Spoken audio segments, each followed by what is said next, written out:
Bonjour à toutes et à tous, nous sommes en Espagne pour vous faire découvrir un modèle que beaucoup de gens attendent avec une certaine impatience, puisqu'il s'agit de la nouvelle Yamaha Ténéré 700. Ténéré dans la gamme Yamaha, c'est un nom important puisque, souvenez-vous, dans les années 80, Yamaha a introduit sur base de sa XT500 le modèle Ténéré avec à l'époque un parfum d'aventure, de découverte, suite au rallye Paris-Dakar, etc. Et donc c'est une moto qui a un héritage certain. Les modèles Ténéré vont se succéder dans la gamme et pour arriver à celui-ci qui est la dernière mouture, si on peut dire, de ce concept de moto particulière.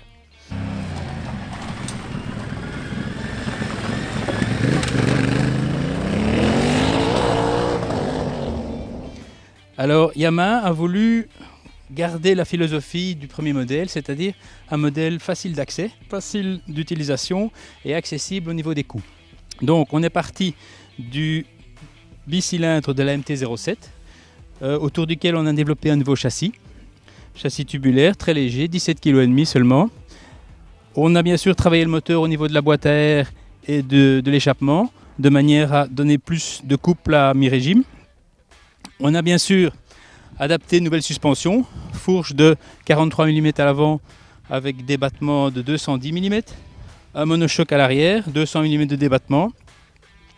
Et surtout, c'est une moto qui est pratiquement dépourvue d'électronique. C'est-à-dire que, prenant un petit peu les concurrentes, si je puis dire, à contrario, elle n'est pas équipée d'une centrale inertielle, de traction control, d'un tas de la conduite qui sont le lot habituel des motos de ce genre de catégorie.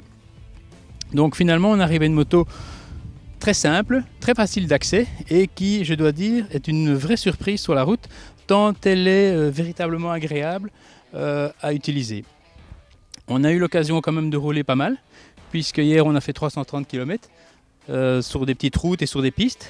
Ce matin on a également fait du plus technique en tout terrain et dans les deux cas la moto s'en sort véritablement très bien. En fait c'est une moto qui, on l'a dit, est vraiment facile d'accès. Elle est de taille raisonnable, de poids raisonnable aussi, elle pèse un peu plus de 200 kg tout plein fait. Le moteur est vraiment facile d'emploi avec une bonne réponse à l'ouverture des gaz. Le freinage est excellent, peut-être un petit défaut au niveau de l'arrière qui manque de sensibilité et avec une pédale de frein peut-être un petit peu longue pour l'atteindre comme il faut.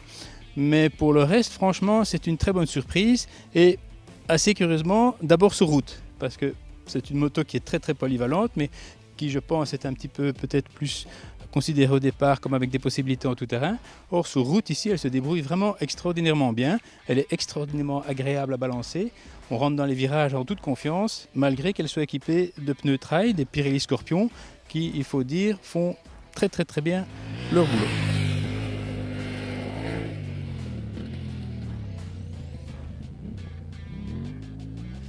Ce qu'il faut signaler aussi, c'est que c'est une moto qui a été développée en Europe par Yamaha Motor Europe, qui est basé en Italie, par un team européen, si on peut le nommer ainsi. Et c'est une moto qui sera également produite en Europe, principalement dans l'ancienne usine MBK, au centre de la France, et qui sera produite également aussi au Japon. Donc c'est vraiment une moto qui a été testée par les pilotes de la marque, qui a d'ailleurs nécessité une gestation relativement longue. Un des pilotes testeurs, Adrien Van Beveren, qui est connu pour ses participations au Dakar et au Touquet, me disait qu'au départ la moto était un petit peu trop haute et qu'ils ont rectifié ça par la suite en changeant le châssis, en abaissant la selle, etc. Et effectivement ça donne un très bon résultat puisque, encore une fois, sans vouloir se répéter, la moto est vraiment extraordinairement agile et à la fois stable et vraiment agréable à utiliser. Alors la bonne surprise, c'est que sans ces assistances électroniques, avec cette conception relativement simple, en partant du bloc de la MT-07, en adaptant les suspensions, tout ce qui va avec, etc., on arrive à un prix excessivement contenu, puisqu'on est à moins de 10 000 €. Sa principale rivale qui vient de sortir et qu'on a essayé pour vous récemment, la KTM 790 Adventure, affiche un prix quand même nettement supérieur. Et pour le rapport prix-performance, il est certain que cette nouvelle Ténéré en offre vraiment beaucoup. Et je pense qu'elle va séduire vraiment une large clientèle, tant ses possibilités sont larges et surtout tant elle apporte véritablement un plaisir de conduite. Donc je vous propose d'en découvrir l'essai complet dans votre prochain numéro de Moto 80. À bientôt.